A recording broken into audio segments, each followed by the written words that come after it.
Beneath downtown Los Angeles in 1925, electric trains roar through a tiled tunnel system, carrying 80 million passengers a year, more riders than the New York subway served at the time. Today, that same tunnel sits sealed and filled with dirt behind an apartment complex on Glendale Boulevard. The city that became synonymous with car dependency once operated the largest electric rail network on Earth. Over 1,100 miles of track connecting every corner of the sprawling basin. I reconstructed the Hollywood subway terminal, a buried underground station where wooden streetcars emerged from darkness into California sunlight, a space that was deliberately erased from civic memory. The clatter of wooden wheels echoes off ceramic tiles as a yellow car drops down the 9% grade into darkness. Electric bulbs cast orange pools on the platform, where commuters in wool coats wait beneath vaulted ceilings, breath visible in the cool underground air. The smell of ozone and motor oil. A conductor calls destinations: Glendale, Burbank, the San Fernando Valley. Then the car tilts upward, wheels shrieking, and bursts into blinding sunlight at Glendale Boulevard. The Hollywood subway terminal opened in 1925 as part of the Pacific Electric Railway's $1 million tunnel project.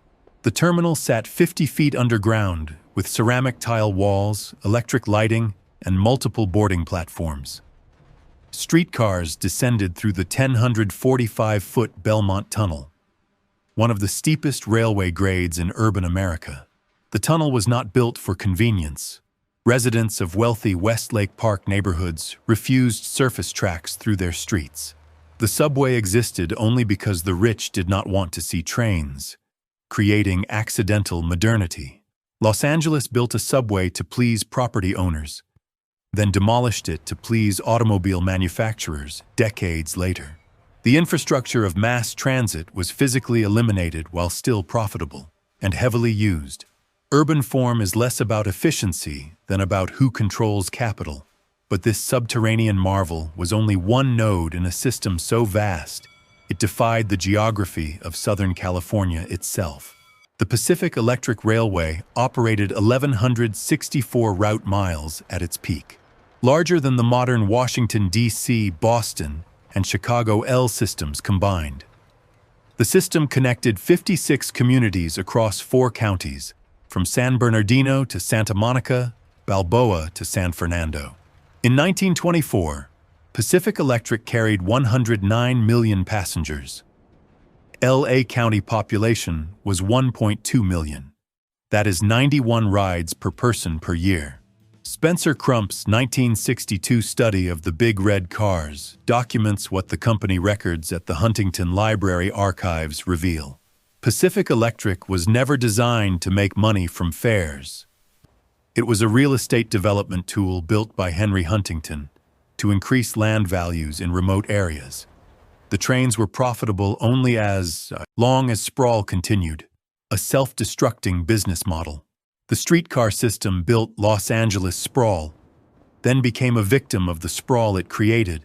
Once those properties were developed and car ownership made remote parcels accessible without trains, the structural logic collapsed. A transit system designed to inflate property values could not survive its own success.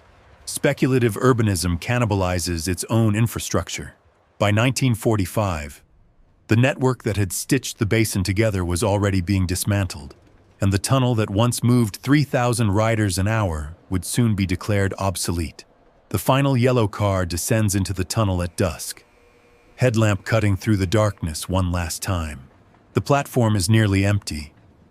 A handful of passengers who did not believe the closure notices. The conductor kills the power at the bottom of the grade. Silence. Then footsteps ascending to the street. Within weeks, dump trucks arrive with filled dirt, burying the ceramic, tiles, the vaulted ceilings, the electric fixtures still wired and functional, layer by layer until the underground station becomes geological strata. The last train ran through the Belmont Tunnel on June 19, 1955.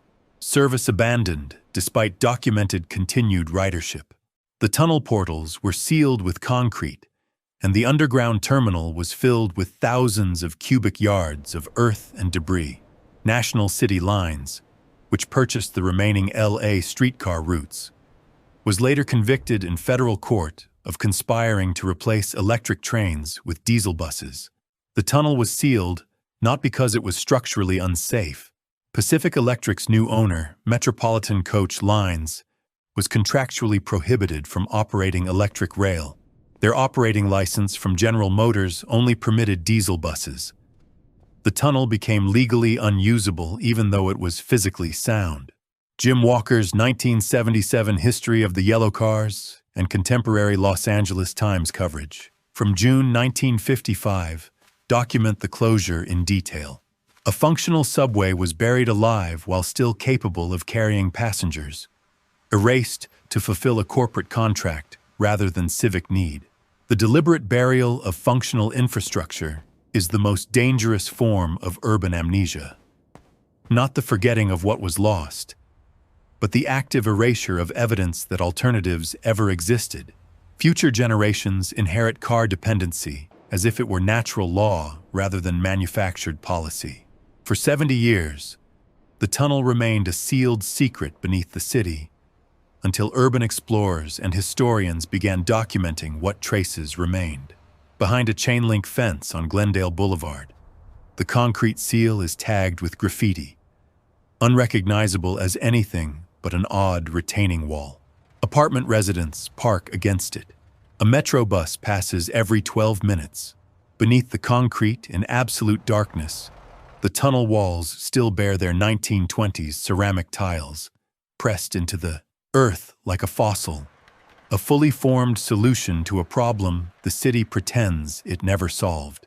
The north portal remains visible behind an apartment building at 1200 Glendale Boulevard, a concrete wall with the tunnel boring still intact behind it. In 2016, Metro conducted a structural survey confirming the tunnel interior is largely intact beneath decades of fill. Los Angeles now operates a 98-mile metro rail system, smaller than the network it buried in 1955.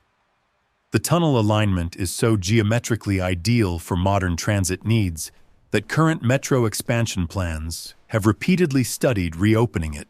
But the cost of excavating deliberately buried infrastructure now exceeds the cost of boring a new tunnel through solid rock. Sabotage creates permanent expense. Metro Purple Line Extension Environmental Impact reports from 2016 and site documentation by Los Angeles Historic Resources Survey from 2018 confirm these figures. Los Angeles spent billions rebuilding a subway system after spending millions to bury the one it already had. The sealed portal is not simply a monument to bad planning. It is evidence that infrastructure destruction is easier than infrastructure creation, and that a city can be forced to forget its own capabilities within a single generation, condemning future residents to reinvent what was deliberately thrown away at exponentially higher cost. Every hour spent in LA freeway traffic is time spent living inside someone else's demolished alternative. The Hollywood subway terminal still exists, 50 feet down, filled with dirt, perfectly preserved in darkness. If a city can bury proof that it once worked differently, what else have we been taught to believe was inevitable?